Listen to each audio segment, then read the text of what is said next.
আসসালামু আলাইকুম। আজকে যে ভিডিওটি উপস্থাপন করব, ভিডিওটি খুবই গুরুত্বপূর্ণ। শরীরের শুষ্কতা।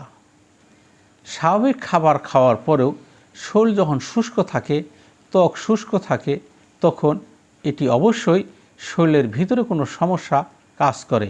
আর এই সমস্যাগুলি যখন কাজ করে তখন উচিত কোনো ডাক্তারের শরণাপন্ন হওয়া। অনেকেরই আছে যে শীতকালে এই শুষ্কতার ভাবটা বেশি থাকে, অনেকের সারা বছরই থাকে, অনেকের ত্বক শুষ্কতার কারণে ফেটে যায়। আর এই শুষ্কতার কারণে ত্বকের যে সমস্যাগুলি সেটি কিন্তু শারীরিক সমস্যার উপরে নির্ভর করে।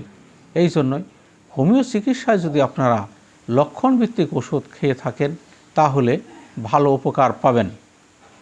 যদি আমার ভিডিও আপনার প্রথম থেকে শেষ পর্যন্ত দেখেন এবং সাবস্ক্রাইব করে রাখেন তাহলে নতুন নতুন বিভিন্ন ধরনের ভিডিও আমি আপনাদের জন্য আপলোড করে থাকি, আপনাদের অনেক কাজে আসবে। শরীর শুষ্ক হওয়ার পিছনে যে ওষুধগুলি ভালো কাজ করে তার মধ্যে 1 নাম্বার অ্যালোমিনা। অ্যালোমিনা ওষুধটি এই ক্ষেত্রে ভালো কাজ করতে পারে। তাছাড়া অ্যাপ্রোসাইনাম আরেকটা ওষুধ আছে, এই ওষুধটি থেকেও আপনারা ভালো উপকারিতা পাইতে পারেন। যদি এইগুলির লক্ষণে না মেলে তাহলে হোমিওতে আরও অনেক ঔষধ আছে যেগুলি লক্ষণভিত্তিক আপনার শরীরে প্রয়োগ করলে আপনার এই সমস্যা চলে যাবে ইনশাল্লাহ।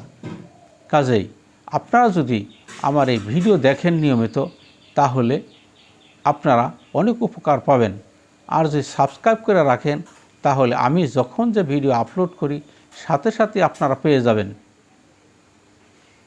আমার এই ভিডিও দেখার ইচ্ছা থাকলে আপনি আপনার ফোনের নোটিফিকেশন অন করে রাখেন, তাহলে আমার ভিডিও নিয়মিতই আপনি পাইতে থাকবেন। আসসালামু আলাইকুম।